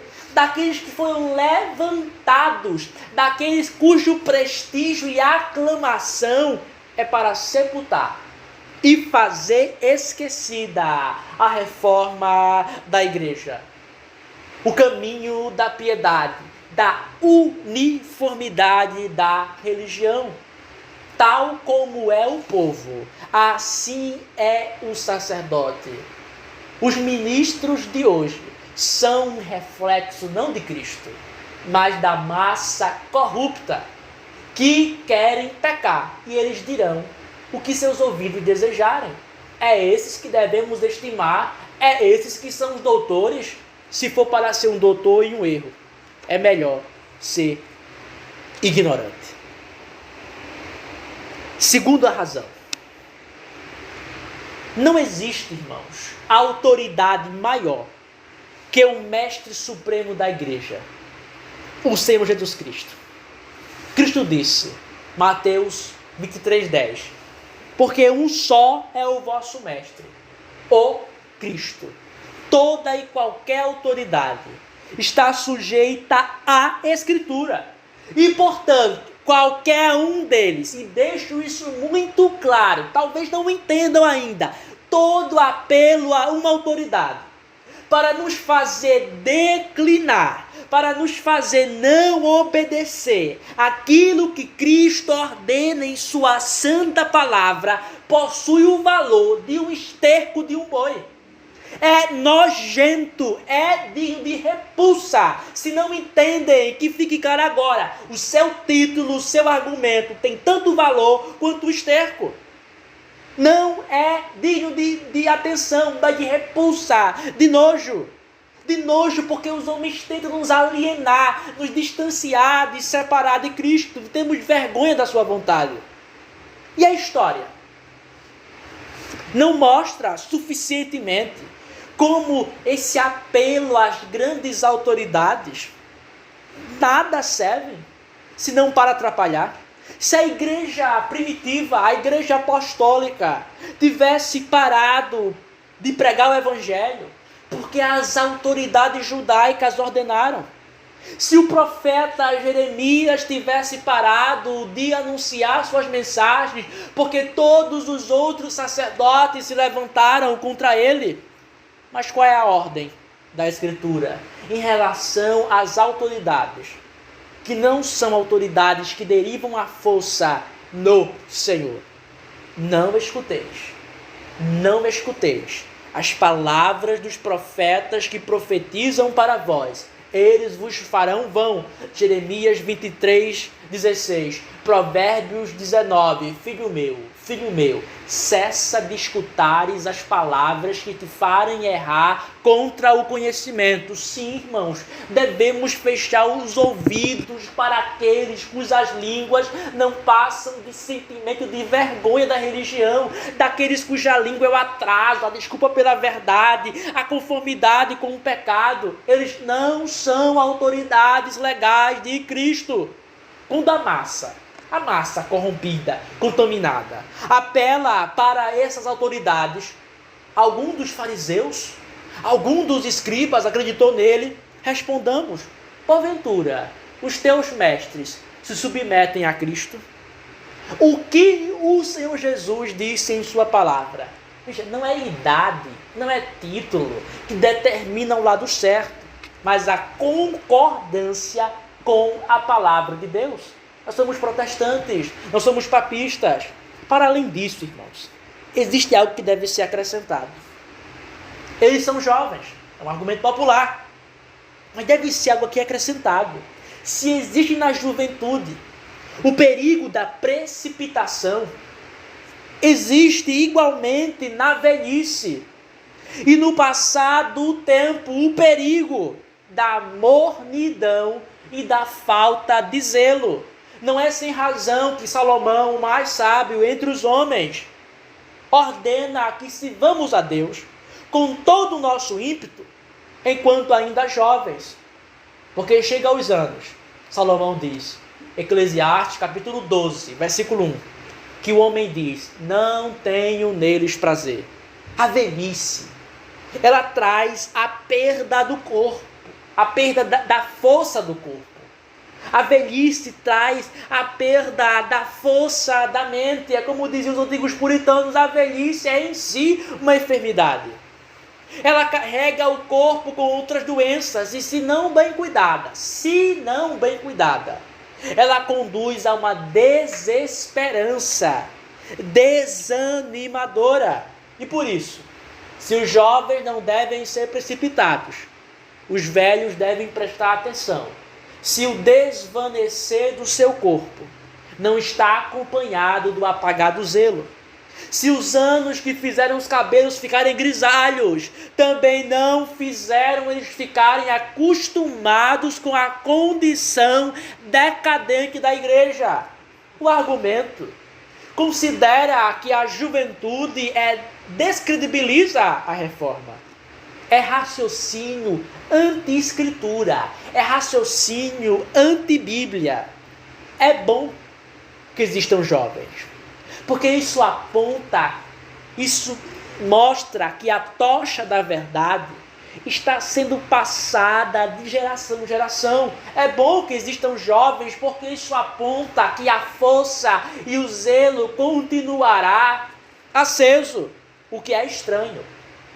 E muito estranho, é que aqueles que a experiência deveriam ter feito serem mais eficazes para promover a glória de Cristo, na verdade os tornaram obstáculos, pedras gigantes e mórbidas que nada fazem, senão atrapalhar e tirar a esperança de tempos de mudança, de tempos da reforma da igreja. Mas eu digo sinceramente, a todos os meus pais e mães, todos os anciãos e mulheres idosas em Cristo, os senhores podem encontrar força em Cristo, a força que é necessária para levantar sua obra entre nós. Ele disse em Isaías 40, versículo 31, porém, aqueles que esperam no Senhor renovarão as suas forças. Eles elevarão como asas, como águias. Eles correrão e não estarão cansados. Eles caminharão e não irão desfalecer. Veja, em Cristo, digo sinceramente a todos os meus pais e mães, senhoras e senhores idosos, as pernas mais vagarosas serão as mais rápidas em correr em prol da verdade. Os braços mais pesados se tornarão os mais leves para levantar uma bandeira em prol do nome de Jeová. Digo isso para todos os anciãos que têm ouvidos para ouvir e ainda têm coração para crer. Segundo argumento, irmãos, que é usado e que vem da vergonha da religião. Vimos que o primeiro argumento são os mestres. Qual é o segundo argumento? Existem poucas pessoas que defendem essas verdades. Não existem igrejas suficientes para receber essas pessoas. Então é melhor esperar. É melhor esperar. Veja, não há congregações em cada cidade do Brasil. Existem poucas pessoas. Se existe, irmãos, um espírito prelático no primeiro argumento, nas autoridades, é inegável que existe também um espírito prelático no povo. O que é o espírito prelático no povo? No povo é o amor à pompa, é o amor à externalidade, à multidão e à extensão de pessoas. Eles acham que não serão condenados porque seguem a maioria. Eles realmente pensam que suas grandes igrejas e todo o teatro que os cerca é um sinal da aprovação divina. Mas vejamos o que diz a Escritura. Segunda Epístola de Pedro, capítulo 2, versículo 5. Segunda Epístola de Pedro, capítulo 2, versículo 5. E não poupou ao mundo antigo, mas salvou Noé, a oitava pessoa, o pregador da justiça, trazendo o dilúvio sobre o mundo dos ímpios. Vejam aqui, nenhuma multidão é capaz de salvar alguém do juízo de Jeová. Todos serão punidos, se for necessário que a maioria do mundo seja punida. Então saibam, Jeová não diminuirá 1 centímetro da sua vara, não tirará uma gota do cálice da sua ira. Mas onde estava a igreja fiel? Onde estavam aqueles que mantinham a verdade no dilúvio? Não estavam nos afogados, não estavam nos imersos na água, estavam na casa de Noé. Onde estava a igreja quando Ismael tinha 12 príncipes e crescia grandemente? Em Isaac e Rebeca, um casal. Onde estava o povo piedoso quando todos murmuravam com medo dos cananeus? Estavam especialmente em 2 pessoas, Josué e Calebe. Quando Jeroboão introduziu as perversões do culto e da religião, onde estavam os fiéis? No sacerdote de Jeroboão? Não. Estavam nos pobres israelitas, saindo de Israel para não se submeterem às perversidades do rei tirano. Quando o povo ao longo de toda a história bíblica, desertou dos caminhos de Deus, seguiu a idolatria. Onde estavam aqueles que tinham vestes brancas? Em Isaías, em Jeremias, em Oséias e seus discípulos. Quando a igreja estava dominada pelos fariseus e pelos saduceus, com todas aquelas imposições tirânicas, qual era o número dos fiéis de Cristo? 1.000? 10.000? Eram 120 reunidos e orando ao Senhor. Deixe-me dizer, irmãos, considerar a extensão numérica como uma marca da igreja é pensamento papista, romanista. É Roma. Roma diz claramente, expressamente, é uma das marcas da igreja a sua extensão e multidão. Mas se isso fosse verdade, então não havia igreja na época do pai Abraão, quando só ele e Sara mantinham a religião do Senhor Deus. O próprio Cristo não teria dito assim: não temas, ó pequenino rebanho. Lucas 12:32. A maior parte do mundo é um deserto. A igreja é o jardim. A maior parte do mundo é essa loucura. A igreja fiel são alguns poucos. É certo e é seguro que esse jardim crescerá e tomará toda a terra. Mas impedir, recuar agora, porque o jardim está pequeno, é loucura. Se vocês se recusam a abraçar a verdade da reforma por causa de números, então saibam muito claramente, Deus não precisa de muitos, nem de você. Deus não precisa de você para fazer o seu nome ser engrandecido. Ele levantou a sua causa com uma família, Abraão e Sara, depois Isaac e Rebeca. Ele expandiu Jeová, o seu evangelho, sobre todo o mundo, com menos de 200 pessoas. Esse argumento, o tempo ainda não é chegado, porque existem poucas pessoas, é uma evidência clara, indubitável, que vocês não são movidos pelo amor a Deus, mas que estão cheios de incredulidade, mas são movidos por agradar os homens e fazer o que eles querem. No entanto, irmãos, ainda nada, na verdade, nada é mais horrível quando alegam assim: não chegou o tempo, porque não há congregações em suas localidades. Não chegou o tempo, porque não temos uma igreja desde o Acre até Santa Catarina. Não temos uma igreja em cada cidade, em cada estado. Então não há o tempo, não é o tempo de reforma. Então o que devem fazer? Qual é a solução? Permanecer no pecado? Continuar comungando com o erro? Continuar apoiando o retrocesso da obra divina? Andar com os samaritanos? Ter vergonha da religião? Que tolice, é muita tolice e cegueira que o pecado causa. Vocês deveriam sair das meretrizes, se unirem uns com os outros para formar um povo piedoso e fiel em suas localidades. Pois enquanto existe a permanência no pecado, sempre haverá, cada dia, mais dureza, mais teimosia, mais atraso. Vejam qual é o exemplo bíblico. Quando a maioria abandona, quando a maioria declina, quando a maioria diz: é inútil servir a Deus, conforme ele disse em sua palavra. Vamos readaptar. Qual é o exemplo bíblico? O que os fiéis devem fazer? Malaquias 3.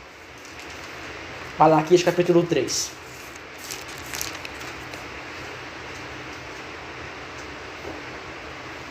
Observe o versículo 14. O que o povo diz.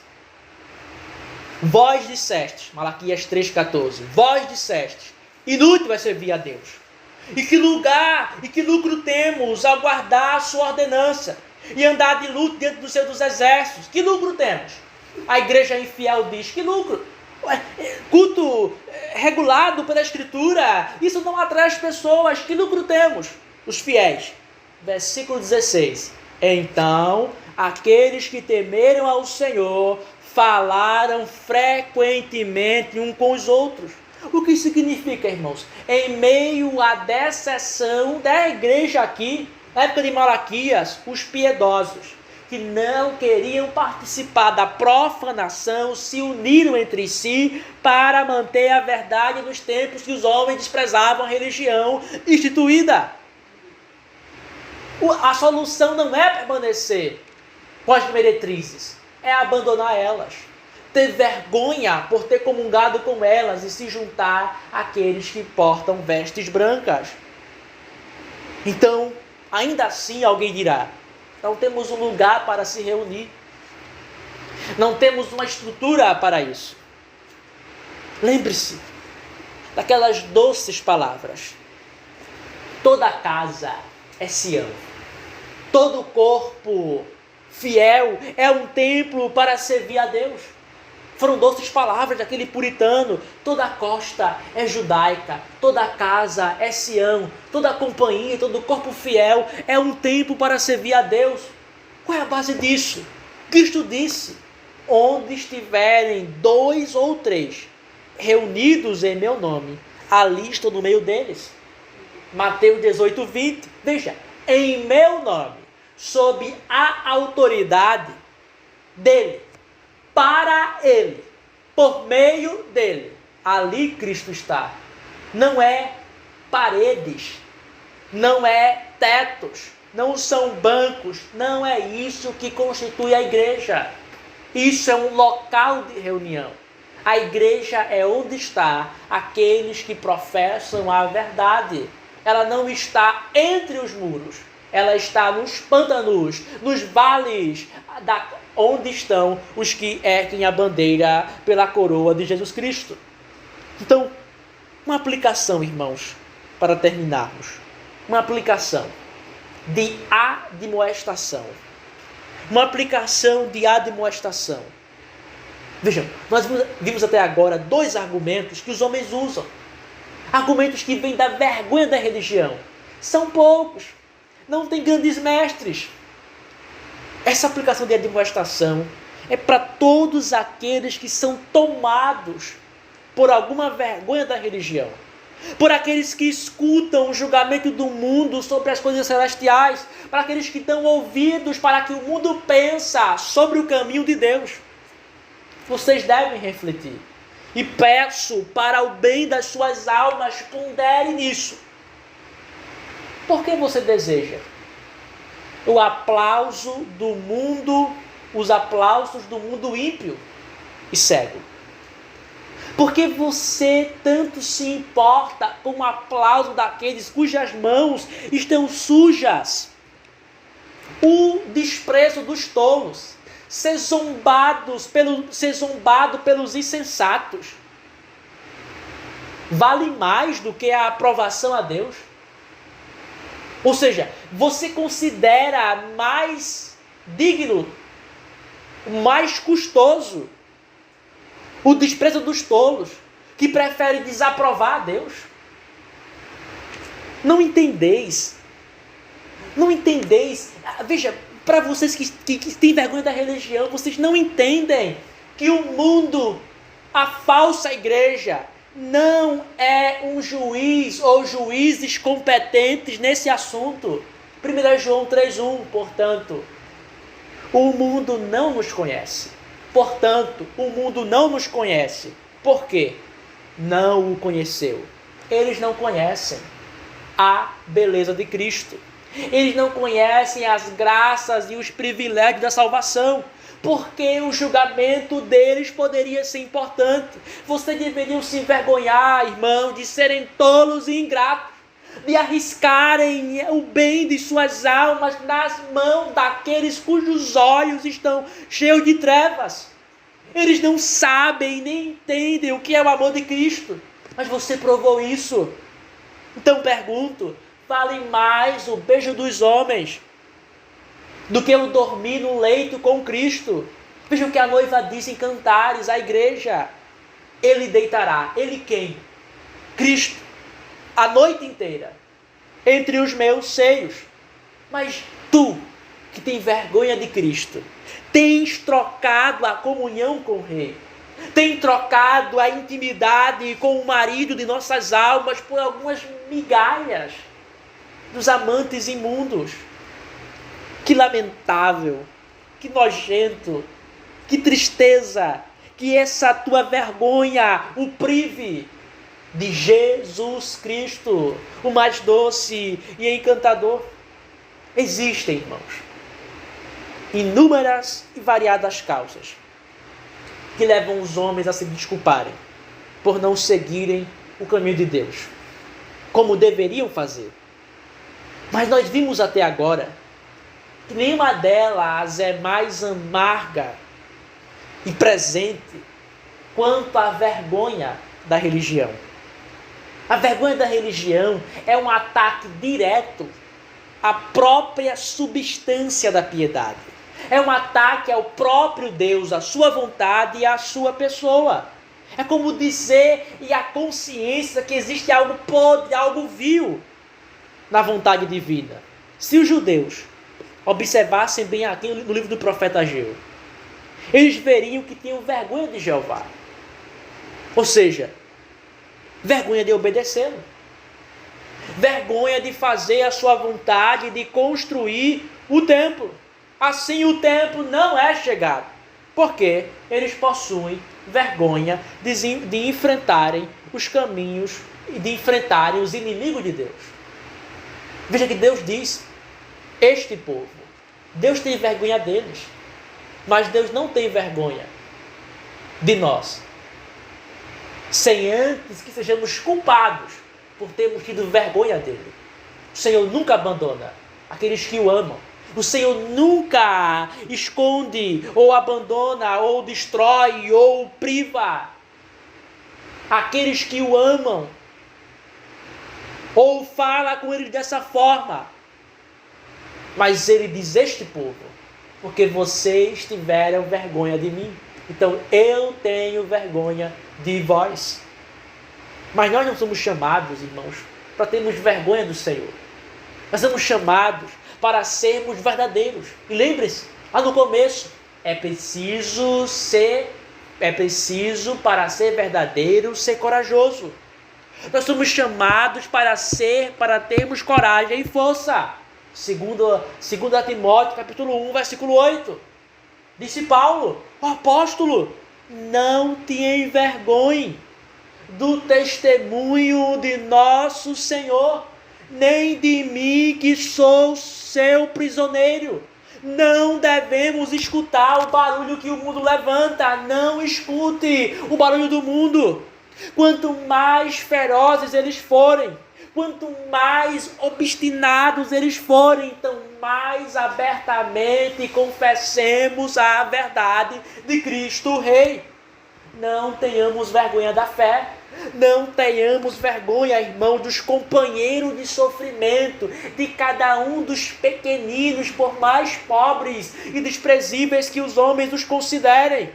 Pois o opróbrio de Cristo, aquilo que os homens chamam de desonra por causa de Cristo, é mais doce, é mais valioso do que todos os reinos desse mundo. Veja o que o apóstolo Paulo disse na carta aos Hebreus, capítulo 11, versículo 26. Moisés, o servo de Deus, considerando a desonra de Cristo como a riqueza maior do que os tesouros do Egito, porque tinha em vista a recompensa do galardão. Quem conheceu o estandarte do seu amor não se levará pelos risos da semente da serpente. Quem conheceu a riqueza e provou da bondade do Salvador e da sua misericórdia e da profundidade da religião, não se turvará pelos pobres imundos que querem fazer balbúrdia para nos afastar do Salvador. Não, o mundo não é nada, irmãos. Cristo é tudo, o mundo é lixo e Cristo é o ouro e a prata mais valiosa. Amém.